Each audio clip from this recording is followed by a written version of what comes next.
اے نبی مسلمانوں کو جہاد کی ترغیب دو،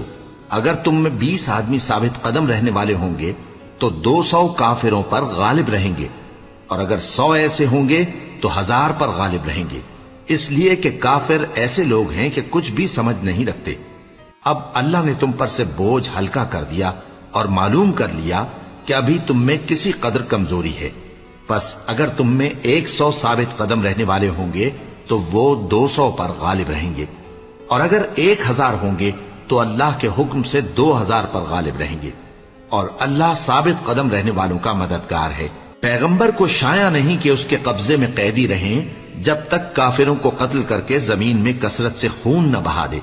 تم لوگ دنیا کے مال کے طالب ہو اور اللہ آخرت کی بھلائی چاہتا ہے، اور اللہ غالب ہے، حکمت والا ہے۔ اگر اللہ کا حکم پہلے نہ ہو چکا ہوتا تو جو فدیہ تم نے لیا ہے اس کے